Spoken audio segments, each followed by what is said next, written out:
They called my son Farm Boy at the showcase until a stranger took the mic and shocked everyone. Life as a single mom isn't easy. Since my divorce 5 years ago, it's been just me and my son, who's now 14. We used to live in a rural area, where we had a small piece of land with a vegetable garden and a few chickens. My son loved that life. He learned so much about growing things, building stuff with his hands, and solving practical problems. I ran a small business selling handmade soaps and lotions using herbs from our garden, but it wasn't enough to give my son all the opportunities I wanted for him. So 6 months ago, I made the tough decision to move us to a more affluent area with better schools. I found a job at a local shop that sells organic products, ironically, including items like the ones I used to make myself, and we settled into a small rental house. It was a major adjustment for both of us, trading our spacious yard for a tiny patch of grass, leaving friends behind, and trying to fit into a community where status symbols seemed to matter more than character.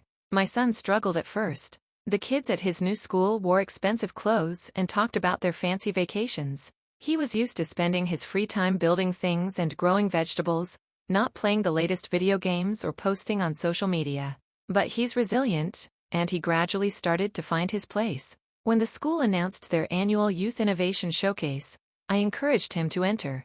The event was described as a chance for students to demonstrate creative problem-solving and original thinking. Perfect, I thought. My son is the most innovative person I know. He decided to create a small-scale vertical hydroponic growing system made almost entirely from recycled materials. He designed it to be space-efficient and affordable, perfect for growing fresh herbs and vegetables in small apartments or urban settings. I was so proud watching him work on it, calculating the water flow, figuring out the optimal growing medium, testing different recycled containers until he found the perfect solution. The day of the showcase arrived, and I took time off work to attend. The school gym was transformed with rows of tables displaying the students' projects. I immediately noticed that most of the other entries looked expensive. There were gleaming robots, sophisticated computer programs, and polished presentations with professional-looking displays. Many had clearly benefited from significant parental help or investment. My son's project, while ingenious, looked decidedly homemade. The recycled plastic bottles and containers were clearly visible, though he had arranged them neatly and painted some parts to make them look more presentable. It worked perfectly. The plants were thriving, and he had documented all his research and testing in a detailed notebook. We arrived early to set up, and I couldn't help but notice the looks from some of the other parents. They were dressed in designer clothes, checking their expensive watches, and glancing at my son's project with barely concealed disdain. One group of mothers in particular kept looking our way and whispering, "Just ignore them," I told my son. "Your project is amazing." He nodded, but I could tell he was getting nervous. "Everyone else's stuff looks so fancy, Mom." "Fancy doesn't mean better," I said. "Your system actually works, and you built it yourself. That's what matters." The judging began. 3 adults walked around with clipboards, asking questions and taking notes. My son explained his project articulately, describing how he had solved various problems and highlighting the environmental benefits of his system. One judge seemed genuinely interested, asking thoughtful questions, but the other 2 looked bored. As they moved on, I heard a snicker from nearby. I turned to see a boy about my son's age smirking at his mother. "Mom, can you believe it? That looks like something from our gardener's shed," he said, loud enough to be heard.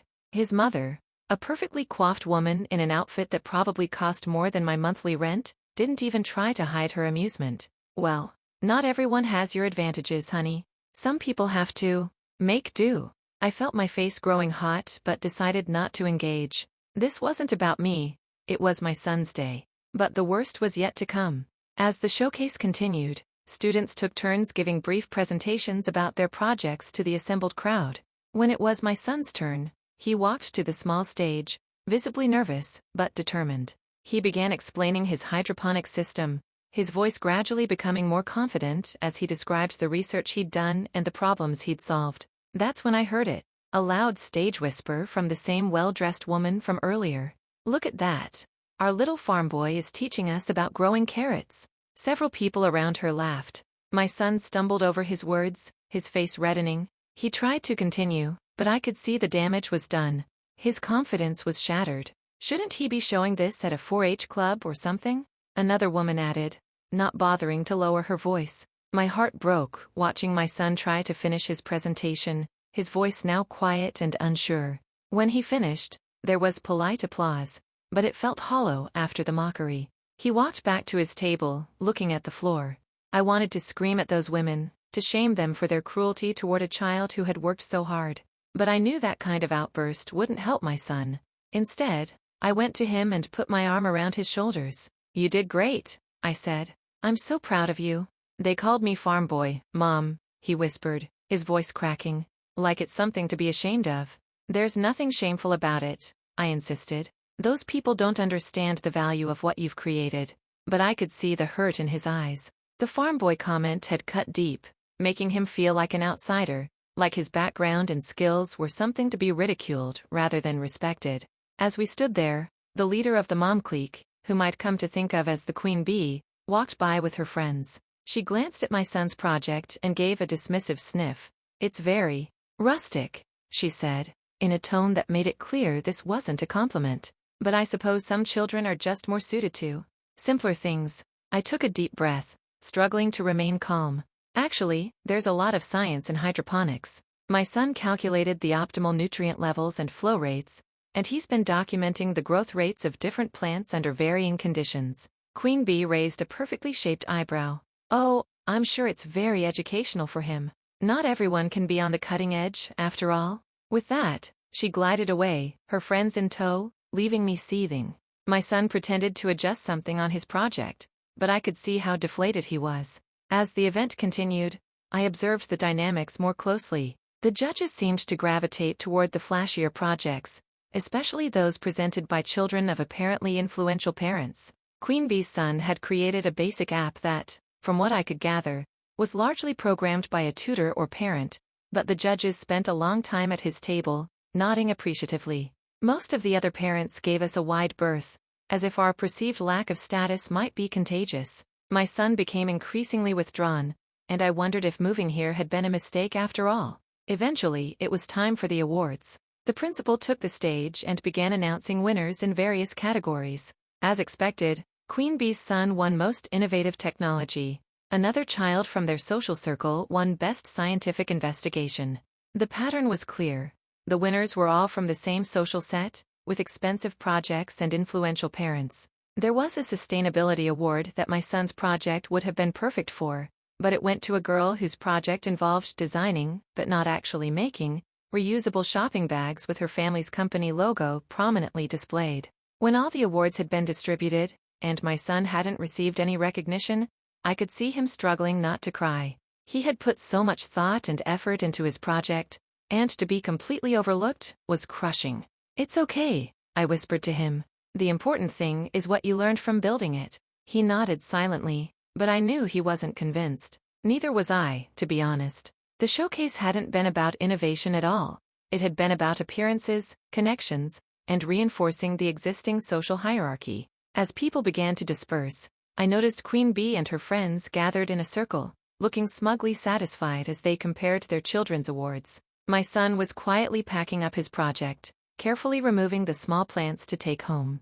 "Can we just go, Mom?" he asked. I nodded, my heart heavy. "Sure, honey, we can go." But as we were about to leave, the microphone on stage gave a sudden squeal of feedback. Everyone turned to look. A man I hadn't noticed before was standing at the microphone, looking out at the crowd with a thoughtful expression. He was dressed simply in jeans and a button-down shirt, nothing flashy. He didn't look like he belonged to Queen Bee's social circle, but there was something about his presence that commanded attention. "Excuse me," he said, his voice calm but carrying clearly through the gym. "I'd like to say a few words, if I may." The principal looked surprised but nodded, and the crowd fell silent, curious about this unexpected speaker. Little did I know that this stranger was about to change everything.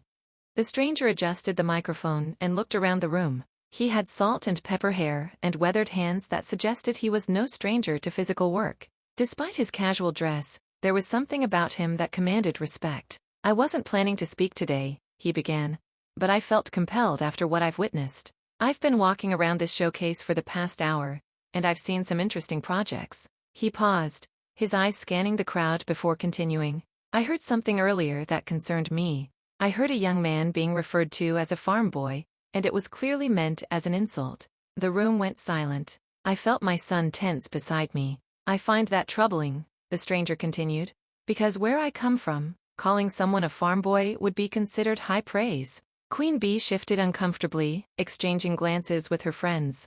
You see, I grew up on a farm myself. That background taught me resourcefulness, problem-solving, and how to create solutions with limited resources. Those skills served me well when I started my first company, and they continue to serve me today. My ears perked up. Who was this man? For those who don't know me, I'm the founder of Green Future Technologies. We develop sustainable agricultural systems for urban environments and developing countries. My jaw dropped. Green Future Technologies was a major player in sustainable agriculture innovation. They'd been featured in science magazines and news reports for their groundbreaking work. What most people don't realize, he continued, is that the next generation of innovation isn't going to come from those who've had everything handed to them on a silver platter. It's going to come from people who understand real-world problems and have learned to solve them creatively, often with limited resources. He gestured around the room. I've seen some impressive-looking projects today, but I've also seen a lot of polish covering a lack of substance. What's missing in many cases is genuine innovation born from necessity and first-hand experience. I could see Queen Bee's face turning red. Several of the other parents in her circle looked equally uncomfortable.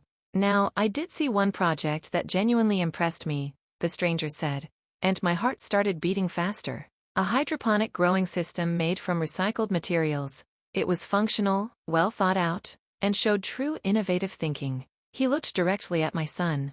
Young man, would you mind coming up here for a moment?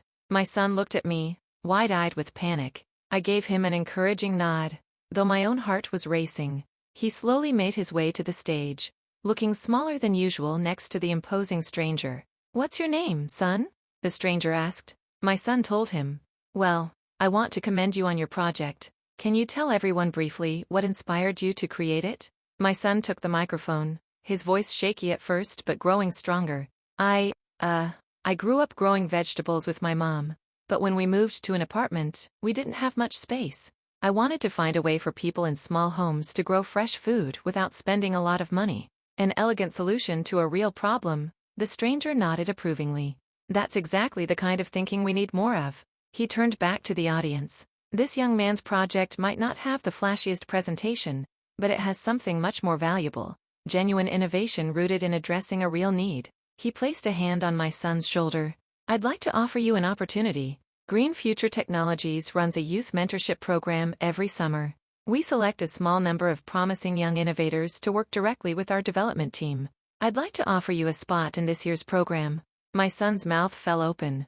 Really? Absolutely. The stipend is $3,000 for the 8-week program, and many of our mentees go on to secure college scholarships through our foundation. The room erupted in murmurs. I couldn't believe what I was hearing. Queen Bee looked like she'd swallowed a lemon. Thank you, sir, my son managed to say, his voice full of disbelief and excitement. Thank you for reminding everyone what true innovation looks like, the stranger replied, loud enough for everyone to hear. He turned back to the audience. I think there's an important lesson here for all of us. Let's be careful about the values we're passing on to our children.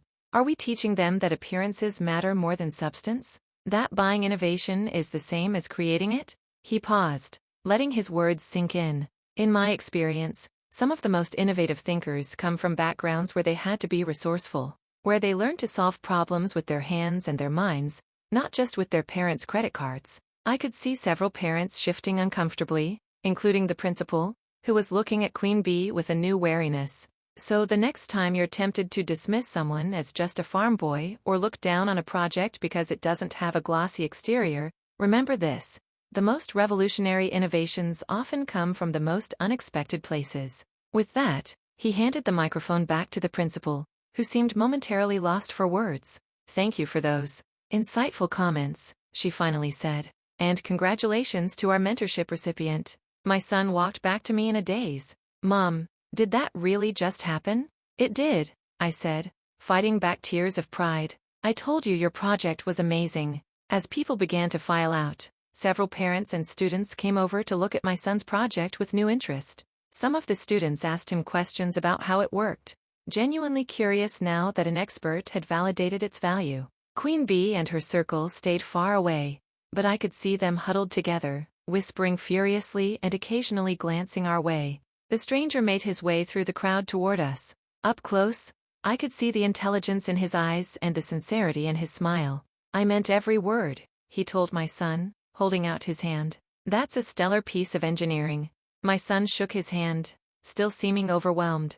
"Thank you, sir. I never expected anything like this. The best innovations often come from seeing a problem and deciding to solve it yourself," the stranger replied. He handed me his business card. "Have him email me directly about the mentorship program. We start in June." "I don't know how to thank you," I said. "No need for thanks. I'm always on the lookout for genuine talent, and your son has it in spades." He glanced over at Queen Bee's group, who were still watching us with barely concealed hostility. Some people never learn to value substance over style. That's their loss. After the stranger left, a few more people came to talk to us. One was a quiet woman who'd been sitting alone during the showcase. "My daughter goes to school here too," she confided. "She's always felt out of place because we're not as wealthy as most families." It was refreshing to hear someone challenge the status quo. "It's been hard for us too," I admitted. "Moving here was a big adjustment." "Maybe we should get coffee sometime," she suggested. And I agreed, feeling like perhaps we might find some allies here after all. By the time we packed up and headed home, my son's mood had completely transformed. Instead of dejection, he was bubbling with ideas for improvements to his system. The man said they're working on vertical farms for urban areas. "Maybe I could adapt my design for larger-scale applications," he said excitedly as we drove home. I smiled, feeling a weight lift from my shoulders. For the first time since our move, I felt like maybe we really could build a good life here. But the story wasn't over yet. Not by a long shot. The next morning, my phone rang while I was making breakfast. It was the school principal. "I wanted to speak with you about yesterday's showcase," she said, her tone carefully neutral. "What about it?" I asked, immediately on guard. "Several parents have expressed concerns about the disruption at the end of the event." I gripped the phone tighter. "You mean when an industry expert recognized my son's talent?" There was a pause. "Yes. Well, there's a certain protocol to these events, and some parents feel that it was inappropriate for an outsider to essentially override the judge's decisions. Those parents wouldn't happen to include a certain mother whose son took home an award for an app he barely understood, would they?" Another pause. "I'm not at liberty to discuss specific complaints, but I wanted to let you know that we're reviewing our showcase guidelines for next year to prevent such irregularities." "Irregularities?" I repeated, my voice rising. "An expert in the field recognized genuine innovation. Isn't that what the showcase is supposed to be about?" "Of course. But there's also the matter of fairness to consider. All students should have equal opportunities." I couldn't believe what I was hearing. Equal opportunities? Like when children with wealthy parents who can hire tutors and buy expensive materials have the same opportunities as everyone else? That kind of equal? The principal sighed. "I understand you're upset." "I'm not upset," I interrupted. "I'm disappointed that instead of celebrating a student's achievement, you're calling to placate parents who are afraid their social dominance is being threatened. That's not. My son earned that recognition through his own hard work and creativity. If other parents have a problem with that, perhaps they should encourage their children to do the same." I hung up, my hands shaking. When I turned around, my son was standing in the doorway. "Was that about me?" he asked quietly. I nodded, not wanting to lie. "Some people are upset about what happened yesterday." "The fancy moms?" "Yeah, the fancy moms." I tried to smile. "But don't worry about them. The only opinion that matters is that of the expert who saw the value in your work." He nodded, but I could see he was troubled. "I don't want to cause problems." "You haven't caused any problems," I assured him. "You did exactly what you were supposed to do. You created something innovative and valuable. Never apologize for that." Over the next few days, I noticed a subtle shift in how we were treated at school. Some parents who'd previously ignored us now smiled or nodded in greeting. A couple of my son's classmates invited him to sit with them at lunch. But Queen Bee and her circle were icily polite at best, openly hostile at worst. One afternoon, I was leaving the grocery store when I ran into her in the parking lot. "Oh," she said, as if surprised, though I suspected she'd been waiting for me. "I've been meaning to talk to you." "What about?" I asked, loading my bags into my car. "About the showcase," she said, her voice sugary sweet but with an edge of steel. "I think there's been a misunderstanding. I wasn't aware of any misunderstanding. Well, she said, adjusting her designer sunglasses, some of us were concerned about how that man singled out your son. It seemed rather orchestrated. I stared at her. Orchestrated? What exactly are you implying? It just seemed convenient, that's all. A stranger happens to show up and publicly undermine the judge's decisions, specifically favoring your son? Some parents are wondering if you had some prior connection to him. I couldn't believe her audacity. You think I somehow arranged for the founder of Green Future Technologies to crash your precious showcase just to make my son look good? You have to admit it was unusual, she persisted. What's unusual is a group of adults mocking a child for creating something meaningful, I shot back. What's unusual is being so threatened by a 14-year-old's success that you need to invent conspiracy theories to explain it. Her face hardened. There's no need to be hostile. I'm simply conveying concerns that several parents share. Let me save you some time, I said, closing my trunk with more force than necessary.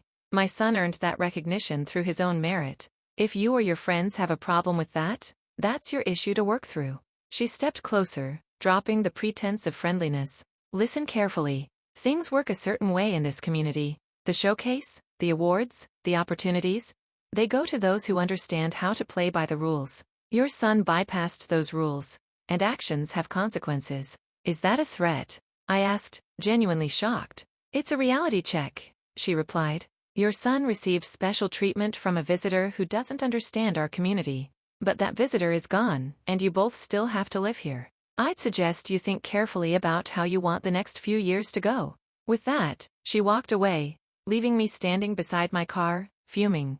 On the drive home, I couldn't stop thinking about her words. Was she really threatening to make our lives difficult just because my son had been recognized for his talent? And what did she mean by actions have consequences? I tried to put it out of my mind, but over the next week, I noticed concerning changes. My son mentioned that his locker had been vandalized with the words "Farm Boy" written in marker. 2 of his teachers suddenly became more critical of his work. And the mother of a classmate forgot to send us an invitation to a birthday party that everyone else was attending. It was petty, but it was also effective. My son, who had been so excited after the showcase, was becoming withdrawn again. Maybe I shouldn't do the mentorship program, he said one evening, pushing his dinner around his plate. What? Why would you say that? I asked, alarmed. He shrugged. It's causing too many problems. Some kids are saying I only got it because you knew that man, and their parents are complaining to the school. That's ridiculous, I said, setting down my fork.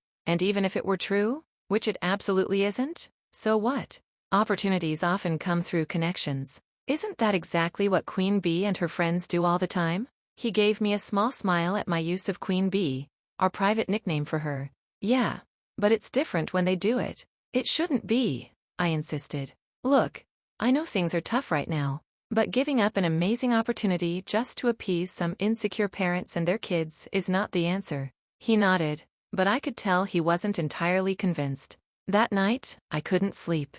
I kept thinking about Queen Bee's threat and how she was already making good on it. If this continued for the next few years, what would it do to my son's confidence and opportunities? But I also thought about the stranger's words about innovation and substance over style, about the value of what my son had created. And slowly, an idea began to form. If Queen Bee and her circle wanted to play dirty, they were about to learn that this farm girl knew how to get her hands dirty too. It was time to turn the tables and show them exactly what real innovation could do. The next morning, I made a call to the number on the business card the stranger had given us. I had a proposition for him, one that might just change everything in our new community. I was nervous as I dialed the number, but I knew I had to try something. When the stranger, whose name I learned was actually the CEO of Green Future Technologies, answered, I took a deep breath and explained what was happening. So basically, Queen Bee, this mother and her friends are trying to make my son's life miserable because he got recognized instead of their kids, I concluded. Unfortunately, I'm not surprised, he replied. I've seen this kind of behavior before.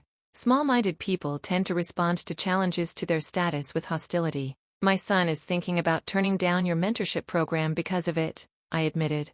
That would be a real shame. He has genuine talent.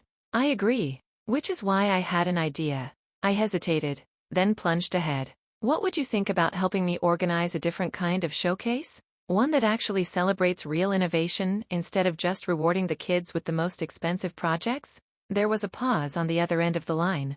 I'm listening. I outlined my idea.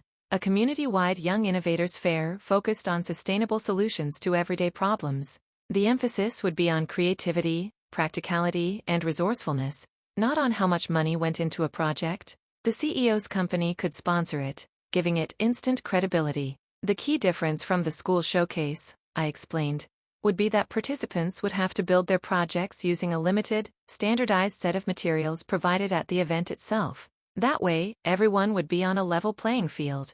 A maker fair with constraints, he mused. I like it. Constraints often drive the most creative solutions. Exactly. And we could open it to the whole community, not just students from my son's school. That way, it would be more inclusive. What would you need from me? Your company's sponsorship would give it legitimacy, and if you could provide some of your engineers as judges, that would ensure the evaluation is based on actual innovation, not social connections. Consider it done, he said without hesitation.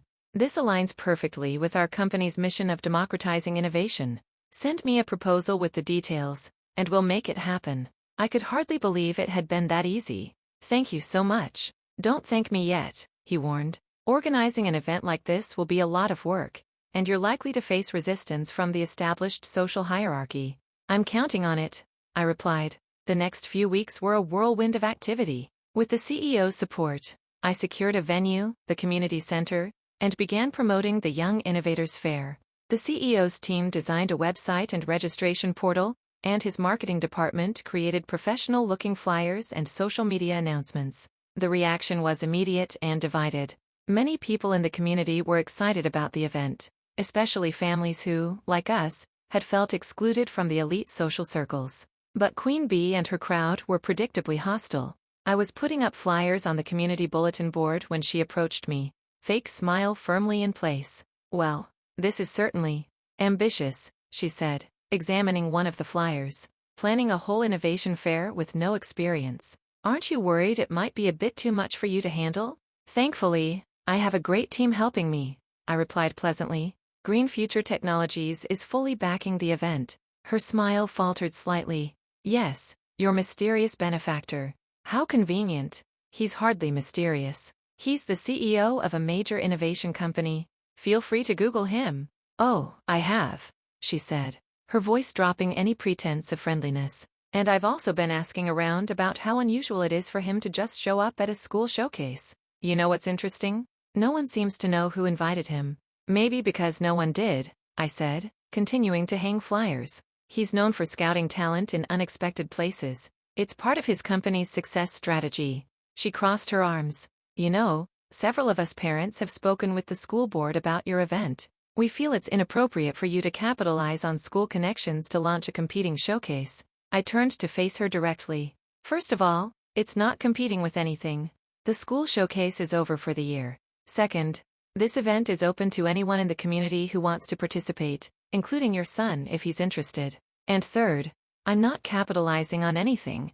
I'm creating an opportunity for kids to express their creativity in an environment that values substance over style. A thinly veiled criticism of our showcase, she sniffed. Take it however you want, I shrugged. The fact is, this event is happening. You and your friends can either support it or stay home, but you're not going to intimidate me into canceling it. She leaned in closer. We'll see about that. This community has traditions, and outsiders who try to change things often find themselves very isolated. Is that why you've been encouraging people to exclude my son?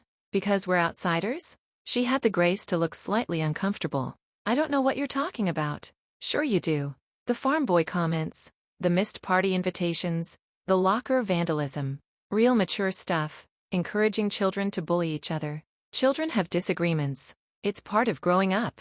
This isn't a disagreement. It's systematic exclusion, and you're orchestrating it. Well, guess what? You've picked the wrong farm boy to mess with. My son and I might not have your money or social connections, but we have something you clearly lack: integrity and genuine skill. Her face flushed with anger. You have no idea who you're dealing with. Actually, I think I do, I replied calmly. A group of insecure parents so afraid of fair competition that they'll stoop to bullying children. It's honestly just sad. I turned back to my flyers. effectively dismissing her. After a moment, I heard her heels clicking away across the floor. When I got home, I found an email from the community center saying they needed to cancel our booking due to a scheduling conflict. I immediately called the CEO to update him. "Sounds like your queen bee has connections at the community center," he remarked. "Not to worry. How about hosting it at our company headquarters instead? We have a large atrium that would be perfect, and it would give participants a chance to see a real innovation company in action." Once again, his support turned a potential disaster into an even better opportunity. We updated the website and all promotional materials with the new, more prestigious location. As the event drew closer, registrations poured in. To my surprise, even a few students from my son's school signed up, including some whose parents were in Queen Bee's circle. It seemed that not everyone was willing to miss out on an opportunity just to maintain social alliances. The day of the fair arrived. The company's atrium had been transformed into an innovation showcase space, with workstations set up where participants would build their projects. Each station had identical bins of materials, recycled items, basic tools, and a few electronic components. The constraints were clear. Participants had 3 hours to create a working prototype using only what was provided. My son was buzzing with excitement. "This is so much better than the school showcase," he whispered as we watched people filing in. "Everyone's starting with the same stuff, so it's actually fair." I squeezed his shoulder. "That's the idea." To my surprise, I spotted the principal from my son's school among the crowd. She caught my eye and made her way over. "This is quite an impressive event," she said, looking around. "I must admit, when I first heard about it, I had my doubts." "Thank you for coming," I replied, genuinely pleased to see her there. I wanted to see for myself what all the fuss was about. Some parents have been quite vocal in their concerns. I imagine they have. She lowered her voice. "Between us, I think this kind of format has merit. Removing the advantage of resources and focusing purely on innovation is an interesting approach." Before I could respond, there was a commotion at the entrance. Queen Bee had arrived with her son and several of her friends. She looked around with an expression of calculated disdain, but I could see a flicker of surprise when she noticed how professional everything looked. The CEO took the stage to welcome everyone and explain the rules. As he spoke, I watched Queen Bee whispering to her friends, occasionally glancing my way. I tried to ignore her, focusing instead on the excited participants preparing to start. "And now," the CEO announced, "let the creating begin." The energy in the room was electric as participants dove into their materials. Unlike the school showcase, where many projects had clearly been built by parents, here every student was doing their own work. The company's engineers circulated, offering guidance but not solutions, ensuring everyone understood how to use the tools safely. Queen Bee hovered anxiously near her son, who looked increasingly frustrated as he struggled to create something without her help. I almost felt sorry for him. It was clear that he'd never had to rely on his own abilities before. My son, on the other hand, was in his element. Having grown up solving problems with limited resources, he quickly began fashioning a working windmill from cardboard tubes, plastic bottles, and the small motor provided. As the event progressed, I noticed more and more people gathering around my son's workstation, watching as his project took shape. Even some of the company engineers were impressed, stopping to ask him questions about his design choices. Queen Bee noticed too. I saw her face darken as she realized that her son's project, a wobbly, half-finished attempt at a solar-powered car, wasn't drawing nearly as much attention. When the building time concluded, each participant had a chance to present their creation to the judges and crowd. Despite the identical materials, the variety of projects was astonishing. Water filtration systems, small robots, alternative energy demonstrations, and more. When my son presented his windmill, which was now powering a small LED light array, the crowd broke into spontaneous applause. He explained how he'd maximized the efficiency of the blade design and created a gearing system to amplify the power output. Queen Bee's son went next, his voice uncertain as he tried to explain his unfinished car. It was a painfully awkward presentation, made worse by the fact that his mother was frantically whispering suggestions from the sidelines, which he clearly couldn't hear or understand. After all presentations were complete, the judges retired to deliberate. The CEO took the stage again to thank everyone for participating.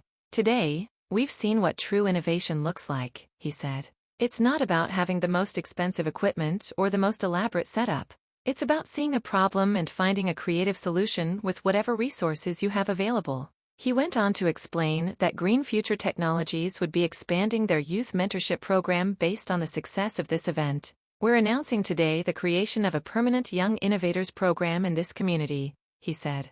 This will include weekly workshops, mentorship opportunities, and an annual fair like the one you've participated in today. The crowd erupted in applause. I felt a surge of pride and vindication. Not only had the event been a success, but it was going to become a permanent fixture in the community. When the winners were announced, my son received the top prize for overall innovation. Several other awards were distributed across different categories, recognizing a wide range of talents and approaches. Queen Bee's son did not receive an award, and I saw her quickly usher him out before the ceremony concluded. As people began to leave, the principal approached me again. "I've been thinking," she said, "about how we might incorporate some of these principles into next year's school showcase. The level of student engagement today was remarkable." "I'd be happy to help with that," I offered. "I may take you up on that," she replied with a smile. "By the way, I wanted to apologize for our previous conversation. I let myself be influenced by parents who were, let's say, very persistent in their complaints. I understand. It's not easy to stand up to people like that. Perhaps I need to take a page from your book in that regard," she said thoughtfully. "Anyway, congratulations on a successful event." Over the next few weeks, the impact of the Young Innovators Fair rippled through the community. Local news outlets covered the story, praising the focus on accessibility and genuine innovation. Several businesses reached out about getting involved in future events. And my son was thriving, his confidence restored and strengthened by the recognition of his talents. Most surprisingly, other parents began approaching me at school pickups and community events, expressing their appreciation for what I'd done. "My daughter never thought she was good at science because we couldn't afford fancy kits," one mother told me. "After participating in your fair, she hasn't stopped talking about becoming an engineer. Even some of Queen Bee's former circle were warming up to me." It seemed that her influence had been built largely on intimidation, and once someone successfully challenged it, others felt empowered to break away. Not everyone changed, of course. Queen Bee herself remained coldly hostile, though much less openly aggressive. I heard through the grapevine that she was planning to send her son to a private school the following year, a face-saving exit that would spare her the humiliation of watching her social standing continue to erode. 3 months after the fair, I was offered a position at Green Future Technologies, managing their new community outreach and education initiatives. It was a perfect fit for my skills and interests, and it paid considerably better than my job at the organic shop. My son's summer in the mentorship program was transformative. He worked directly with engineers and designers, learning skills that most people don't encounter until college or beyond. By the end of it, he had developed a more advanced version of his hydroponic system that the company was actually considering for their urban agriculture division. One evening, as we were walking home from a planning meeting for the next Innovators Fair, my son turned to me with a thoughtful expression. "You know what's weird, Mom? I'm actually glad those people called me farm boy now." "Why's that?" I asked, surprised. "Because if they hadn't been so mean about it, maybe that guy wouldn't have spoken up, and then we wouldn't have all this." He gestured vaguely, encompassing all the positive changes in our lives. I smiled. "That's a very mature way of looking at it. Plus," he added with a grin, "it's kind of funny that being a farm boy turned out to be way cooler than having rich parents." I laughed. "It is pretty ironic. Do you think Queen Bee and her friends learned anything from all this?" he asked. I considered this. Some of them probably did. Others, well, some people are so invested in their worldview that they'll ignore any evidence that contradicts it. "That's kind of sad," he said. "It is. But you know what? That's not our problem anymore." And it wasn't. We had found our place in this community, not by conforming to someone else's standards, but by staying true to our values and letting our genuine abilities speak for themselves. The small-minded bullies who had tried to make us feel inferior had only succeeded in revealing their own insecurities. In the end, the farm boy label that was meant to exclude my son had instead become a badge of honor. It represented all the qualities that truly mattered: resourcefulness, practicality, hard work, and genuine innovation. And those qualities had not only earned him recognition but had transformed our entire community for the better. As for Queen Bee and her dwindling hive, well, they were free to keep polishing their empty hives and pretending they were filled with honey. The rest of us were too busy creating something real to care. Update. It's been a year since the first Young Innovators Fair, and I wanted to share how things have developed since then. The program has exploded in popularity, with participation more than tripling for this year's fair. We had to move to an even larger venue to accommodate everyone. Green Future Technologies has committed to expanding the program nationwide, using our community as the pilot model. My job managing the company's education initiatives has been incredibly fulfilling. I've traveled to several cities to help them set up similar programs, and the response has been overwhelmingly positive. It turns out there are farm boys and girls with amazing talents in communities everywhere, just waiting for the opportunity to shine. My son continues to thrive. His expanded hydroponic system is now being developed as a commercial product by Green Future Technologies, with his name on the patent. He'll receive royalties from every unit sold, which will more than cover his college expenses when the time comes. He's also become something of a mentor himself, helping younger kids with their projects and sharing his knowledge freely. The school showcase underwent a complete overhaul, with the principal implementing many of the principles from our fair. Projects are now evaluated on innovation, problem-solving, and individual effort rather than just the final result. Students from all backgrounds are finding success, and the atmosphere is much more collaborative and less competitive. As for Queen Bee, she did indeed send her son to private school, but interestingly, I heard he's actually doing better there. Without his mother's constant presence and pressure, he's apparently discovered some genuine interests and talents of his own. I truly hope that's the case.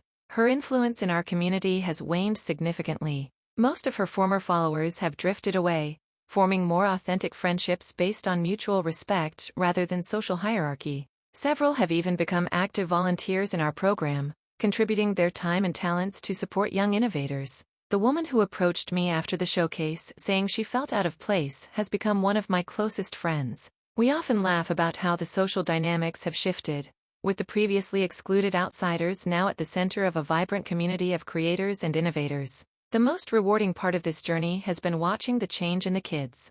Children who once measured their worth by their parents' wealth or social status now take pride in what they can create with their own minds and hands. They collaborate across social and economic boundaries, sharing ideas and helping each other improve. Our little revolution started with one brave CEO who wasn't afraid to speak up when he saw injustice, and it spread because enough people were tired of a system that valued appearance over substance. All it took was giving them an alternative, a space where genuine merit was recognized and rewarded. So to anyone facing their own queen bee and feeling excluded or diminished because you don't fit into someone else's narrow definition of success, create your own showcase. Build something real. Your talents and values matter, even when others can't or won't recognize them. And if someone calls you a farm boy or its equivalent, wear it as a badge of honor. Then go out and show them exactly what farm boys and girls can do. Anyway, thank you for watching.